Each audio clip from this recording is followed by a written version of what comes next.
Hello and welcome to the online classes for Kids Heaven Public School. Today, my dear students, we are going to begin a very important chapter. This is chapter 3 from your NCERT book of Honeydew. The chapter number 3 has a title of Glimpse of the Past. Now, what is a glimpse? Glimpse means a word that has a meaning in Hindi called झलक. ठीक है, so गुजरे हुए वक्त की कुछ झलक है यहाँ पर जो हम एक पिक्टोरियल फॉर्म में देखेंगे, पढ़ेंगे एंड समझेंगे कि ये क्यों हुआ था, कब हुआ था. ठीक है. So before you read, let us understand this one paragraph. Here are some pictorial glimpses of the history of our country from the year 1757 to 1857. These pictures and speech bubbles will help clarify your understanding of the conditions that led to the event known as the First War of Independence in 1857. Okay?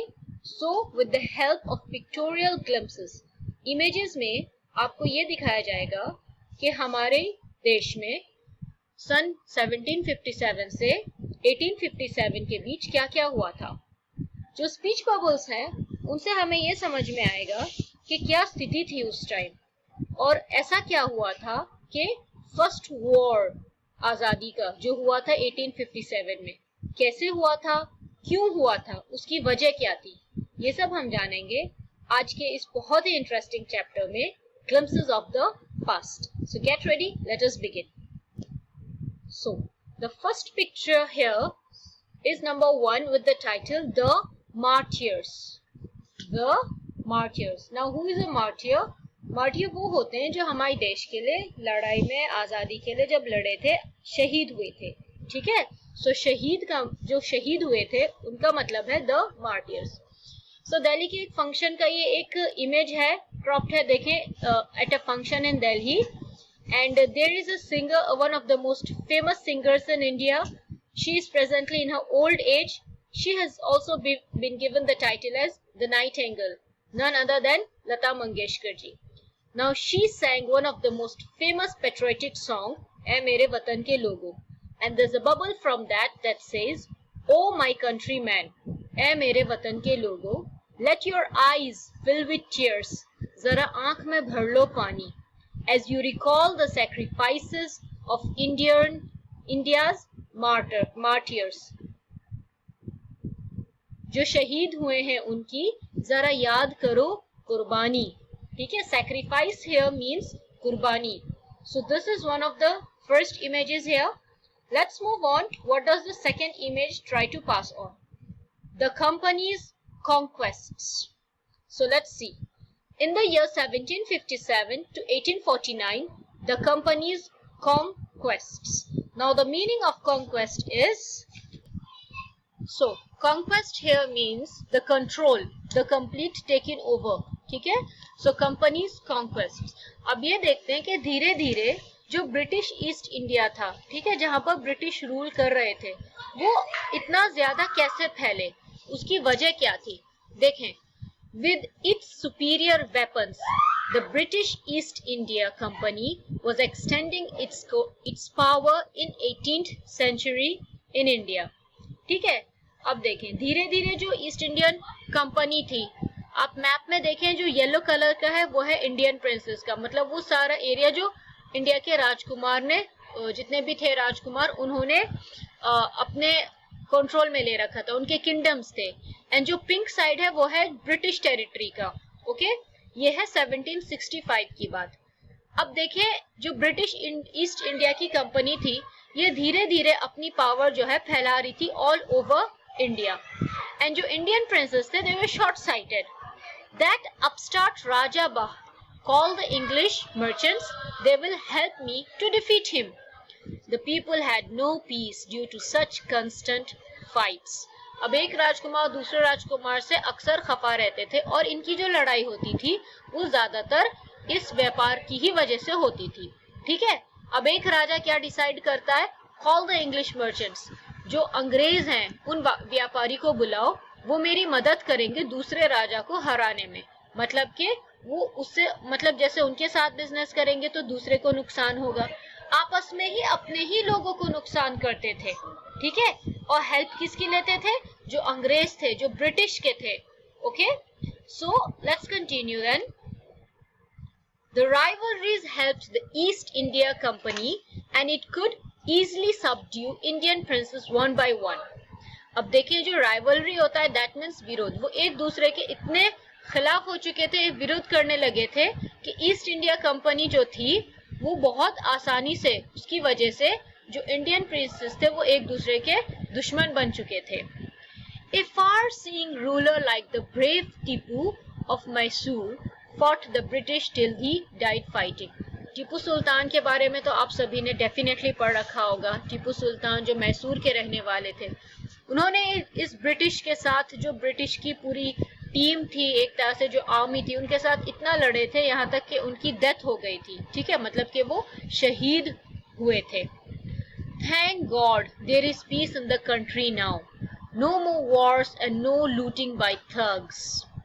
अब thank God, ठीक है, अब एक कहते हैं कि अब हमारे देश में अमन सुकून है, अब और कोई जंग नहीं होगी, कोई लूट नहीं होगी, कोई चोर चक्के नहीं आएंगे। It is God who sent the British. अब एक राजकुमार क्या कहता है? भगवान ने भेजा है इन फिरंगियों को। लेकिन अब आप ये देखें कि ये रिएक्शन था हमारे इंडियंस का, हमारे हिंदुस्तानियों का जो है ये रिएक्शन था उस कंपनी के कंक्वेस्ट पे। मतलब कि ईस्ट इंडियन कंपनी को ब्रिटिश ने टेक ओवर कर लिया था, कंट्रोल में ले लिया था, तो हमारे अपने जो हिंदुस्तानी थे वो कितने खुश हो रहे थे। अब क्या कहते हैं? Is God who sent the British. देखिए इनकी खुशी। Our destiny is linked with them. हमारी जो किस्मत है वो उनसे जुड़ चुकी है। The white man has killed और डिथ्रोन्ड आवर किंग्स। जो व्हाइट मैन है, ठीक है, मतलब कि जो गोरे आए हैं, जो फिरंगी हैं, उन्होंने हमारे किंग्स को मारा है, उन्हें डिथ्रोन किया है। थ्रोन मतलब जो तख्ती होती है, सो उनसे उसे किंग्स को हटा दिया। Some kings were not good but after all they were of this land. अब एक दो हैं जो कहते हैं कि हाँ कुछ राजा थे जो अच्छे नहीं थे, लेकिन थे तो वो हमारे ही। Now we have become slaves of foreigners. अब हम फिरंगियों के गुलाम बन चुके हैं। सो देखिए अलग अलग तरह के रिएक्शंस थे। कुछ जो इंडियंस थे वो खुश थे कि ब्रिटिश के यहाँ पर आ गए हैं इंडिया में एंड वो अच्छा करेंगे हमारे लिए। कुछ थे जिनको समझ में आ गया था कि अब गुलामी होने वाली है। Now let's see what comes up next.